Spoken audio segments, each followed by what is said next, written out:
No.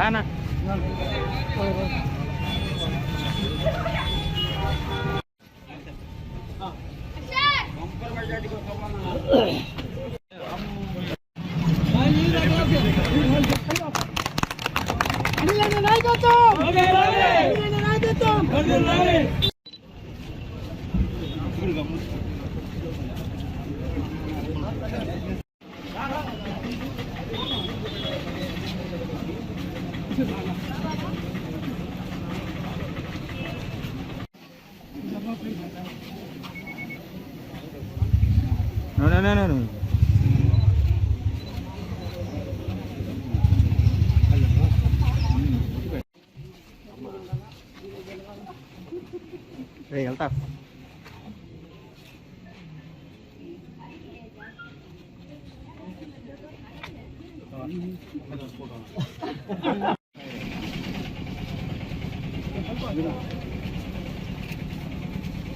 ఒక 3 రోజుల క్రితమో 4 రోజుల క్రితమో మా చుట్టం చూపు ఏదైతే నారాయణ గారు కొత్తగా నెల నుంచి ఏదో నేను ఉద్ధరించేస్తానని తిరుగుతున్నాడు ఓ మాట చెప్పాడు, మున్సిపల్ స్కూల్స్ అంతా నేనే డెవలప్ చేశానని. ఇంతకన్నా పచ్చి అబద్ధం. చర్చికి రమ్మంటే అందుకే రాడు, భయం. ఎందుకంటే వాళ్ళు చెప్పేదన్నీ అబద్ధాలు. చర్చిల రూపంలో అయితే ఖచ్చితంగా గత 5 సంవత్సరాలు ఎంత పెట్టారు మున్సిపల్ స్కూల్స్ మీద, ఇప్పుడు ఎంత పెట్టారని బయటకు వస్తుంది. కాబట్టి అసలు గవర్నమెంట్ స్కూల్స్ని కానీ చిన్న ప్రైవేట్ స్కూల్స్ని నాశనం చేసిన వ్యక్తి ఎవరంటే నారాయణ. అది అందరికీ కూడా తెలుసు. ఈరోజు నేను కాదు, మీరు వెళ్ళి ఏ హై స్కూల్కైనా వెళ్ళండి, ఈ 4 సంవత్సరాలలోనూ మీకు స్కూల్లో బెంచ్లు, అన్ని స్కూల్లో టైల్స్తో, మీ బాత్రూమ్లు అన్నీ బాగుండి, స్కూల్ యూనిఫామ్స్తో, పుస్తకాలతో ఏ ప్రభుత్వం ఇచ్చిందని అడిగితే చిన్న బిడ్డలు చెప్తారు. ఎందుకంటే అబద్ధాలు చెప్పరు కదా వాళ్ళు, పసిబిడ్డలు, కల్మషం లేని పసిబిడ్డలు చెప్తారు ఎవరి హయాంలో అయిందని. నోరు తెరిస్తే ఒక అబద్ధాల పుట్టల.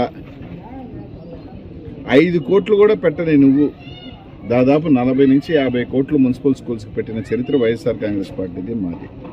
సరే ఏది చెప్పినా తర్వాత అబద్ధాలు. ఒకటే అడుగుతాను నెల్లూరు నగర ప్రజల్ని, మొత్తం కుటుంబం పాది తిరుగుతా ఉన్నారు, మేము ఉద్ధరిస్తామని. వాళ్ళని కూడా అడుగుతా ఉన్నా, మీకు పెద్ద వ్యవస్థే ఉండింది, ఓ మెడికల్ కాలేజ్ లాంటి వ్యవస్థగా. ఒక్కరికైనా కోవిడ్లో కానీ ఎవరికైనా సాయం చేసిన చరిత్ర ఉందా మీది? 70 సంవత్సరాల దాకా ఒకరికి సాయం చేసే గుణం లేదు, ఒకరిని చదివించిన పాపాను పోలేదు, ఒకరికి వైద్యం చూపించిన పాపాను పోలేదు. ఈ వయసు దాకా రాంది ఇంకేం వస్తుంది? నిజంగా ఈ వయసుకి పాటికే ఆయనకున్న వ్యవస్థకు కానీ ఒక వేలాది మందిని ఉచితంగా చదివించుండాలి. వాస్తవంగా రూల్ ఉన్నా కూడా చదివించలే. సరే ఒకరికైనా వైద్యం చేయించావా? అదీలే. ఇంకా ఈ 70 సంవత్సరాల వయసులో మనకే ఆరోగ్యం బాగాలేక మనకే 15 రోజులకి చెకప్కి పోతా మనం ఉంటే, ఇప్పుడు వచ్చి నేను సాయం ఉద్ధరిస్తానని చెప్పి కుటుంబం పాది. మీ కుటుంబంలోనే ఎవరైనా సాయం చేస్తున్నారు?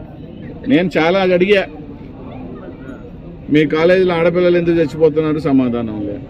సరే అభివృద్ధి మీద చర్చకి రా ప్రస్ముఖంగా, దానికి సమాధానం లే.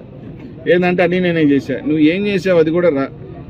40-52వ డివిజన్ గత 5 సంవత్సరాలు నువ్వు ఎంత చేసావు, మేమెంత చేసాం, చర్చకి నేను సిద్ధం. ఏ డివిజన్కైనా పోదాం. గత 5 సంవత్సరాలు నువ్వు ఎన్ని రోడ్లు వేసావు, ఎన్ని డ్రైన్లు కట్టావు, నేను ఎన్ని రోడ్లు వేసా, ఎన్ని డ్రైన్లు కట్టా, ఆ ఏరియాలో ఉన్న పార్కులు ఏమైనా ఉంటే నువ్వు కంప్లీట్ చేసావు, నేను కంప్లీట్ చేశాను. నేను అన్నిటికీ చర్చకి వస్తానంటే దానికి మనవరం. కనీసం పట్టుమని ఈ రోజైనా సరే అడుగుతా ఉన్నా, నీ కార్యకర్తలైనా గుర్తుపట్టగలుగుతావా? నీకు ఏ డివిజన్లోనూ ఏ నాయకులు అన్నదేనా?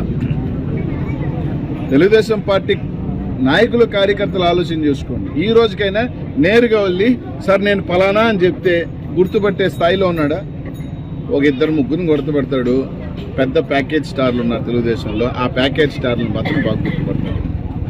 ఎందుకంటే పెద్ద ప్యాకేజ్ ఇచ్చాడు కదా వాళ్ళిద్దరికి. కాబట్టి వాళ్ళు ఏమన్నా గుర్తుపడతారేమో తప్ప మామూలు కార్యకర్తని, సెకండ్ గ్రేడ్ లీడర్ని కూడా గుర్తుపట్టలేని పరిస్థితి అవుతుంది. కాబట్టి 2-3 నెలలు అనేక రకాల మోసాలు చేస్తాడు. అలాగా కనిపించేది లేదు. మనకి 70 సంవత్సరాలు. ఈ 70 సంవత్సరాలలో ఇప్పటిదాకా రాని సేవా గుణం అంటే ఇంకేం వస్తుంది? ఏమన్నా అంటే జగన్మోహన్ ప్రభుత్వాన్ని సరే చూస్తాం కదా, అది కూడా 2-3 నెలలే ఉంది కదా. అది కూడా తేటతెల్లం అవుతుంది. మీ మోసాలు అబద్ధాలు అన్నీ కూడా ప్రజలు చూస్తూ ఉన్నారు. మీ బతుక్కి సింగిల్గానే రాలేరు. జగన్మోహన్ ఎదిరించేదానికి సింగిల్గా రాలేరు, కలిసి వస్తారు. ఏమనంటే మేము కలిసి వస్తే తప్పేందంటే ఆ మాత్రం భయం మీ ఒంట్లో ఉంది. మేము ఇంత కచ్చగట్టుకొని వ్యూహాలు పన్ని జగన్మోహన్ రెడ్డిని ఒంటరిగా ఒక్క జగన్మోహన్ రెడ్డిని కొట్టాలంటే ఎంతమంది కలిసి వస్తున్నారు అనేది దాన్ని బట్టే ఎవరు బలవంతుడు ఎవరు బలహీనుడు అందరికీ తెలుసు. అనిల్ కుమార్ యాదవ్ బలహీనుడు. ఒకవేళ నేను బలహీన వర్గాలు అయ్యి వచ్చాము, కానీ ప్రజల ఆశీస్సులతో జగన్మోహన్ రెడ్డి అని కూడా బలవంతుడిని.